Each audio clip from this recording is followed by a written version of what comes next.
ब्रह्मपुत्र नदी की गोद में बसा, चाय के बागानों से भरा, सांस्कृतिक जीवन शैली का घर, ये है आसाम, जिसे प्रकृति ने असीम सुंदरता से सुसज्जित किया है।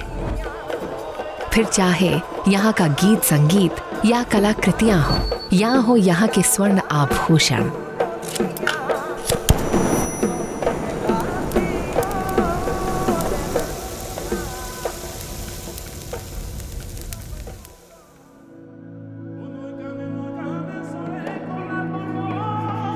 आसामी जीवन शैली के हर क्षेत्र में प्रकृति का प्रभाव साफ झलकता है।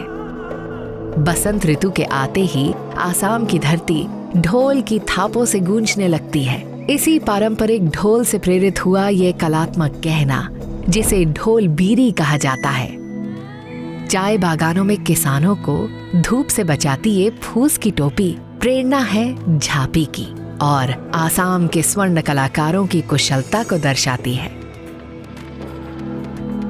ब्रह्मपुत्र पर तैरती कश्तियों का कलात्मक बिंब मानो ठहर गया है इस मनमोहक आभूषण बैना में।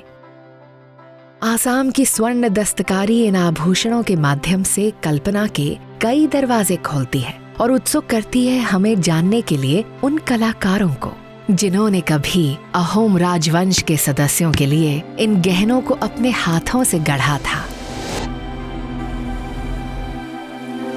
सदियों पहले हिमालय से निकलने वाली ब्रह्मपुत्र जैसी नदियों में सोना खनिज रूप में बहकर आया करता था, और अहोम वंश के राजाओं ने सोनवाल कचीरी नाम की एक जनजाति को इसे इकट्ठा करने का काम सौंपा था। इकट्ठा करने के बाद ये सोना धोया जाता था, फिर सोनारी जनजाति के कलाकार इससे आभूषण बनाया करते थे। आसाम में बसा जोरहाट आज उन चुनिंदा शहरों में से एक है जहाँ के कारीगर इस अनूठी स्वर्ण हस्तकला के लिए प्रसिद्ध हैं। जोरहाट असम का जो ज्वेलरी है सब हैंड मेकिंग है, मतलब इसमें कोई मशीन का यूज नहीं होता है। कारीगर हफ्तों की मेहनत के बाद सोने को अलग अलग डिजाइन में ढालते हैं। इसे पीटने का सिलसिला तब तक जारी रहता है जब तक ये एक निश्चित आकार न ले ले। डाल पे बैठे दो पक्षी, उनकी अभिन्न रूपरेखा, ऐसी दस्तकारी मंझे हुए कारीगरों द्वारा ही संभव है, और इन पर बारीकी से जड़े ये नगीने असामी आभूषणों को और भी आकर्षक बनाते हैं। 22 कैरेट सोने से बने इन आभूषणों को कारीगरों द्वारा केवल ऑर्डर पर ही बनाया जाता है। इनकी जटिल दस्तकारी ही है जो आसाम के आभूषणों को विशिष्ट पहचान देती है।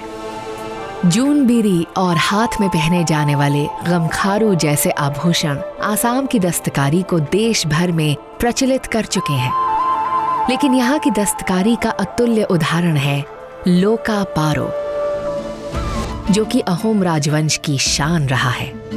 राजसी समृद्धि और प्रतिष्ठा का प्रतीक लोका पारो 2 कबूतरों की आकृति से प्रेरित है।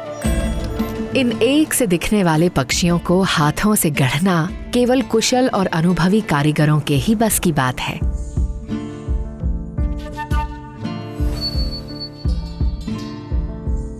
दस्तकारी का एक और नायाब नमूना है थुरिया, एक दुर्लभ कर्णफूल जो उम्र के साथ आए अनुभव का प्रतीक है। आसाम की सादी जीवन शैली का हर हिस्सा प्रेरणा से लैस है। अहोम राजवंश के सदियों बाद भी आसाम की स्वर्ण दस्तकारी का आकर्षण आज भी बरकरार है। सोने की सौम्य सुनहरी चमक, उस पर हाथों से गढ़े गए बारीक डिजाइन और उनमें से झांकते नगीने आसाम की कलात्मक विरासत की कहानी कहते हैं। जहाँ बसता है अतुल्य प्राकृतिक सौंदर्य, जहाँ कल्पना संस्कृति से प्रेरित होती है और सजीव हो उठती है यहाँ की कुशल दस्तकारी से, मानो हमें याद दिला रही हो कि इस बदलती दुनिया में भी कला और कारीगरी का स्थान आज भी अटल है।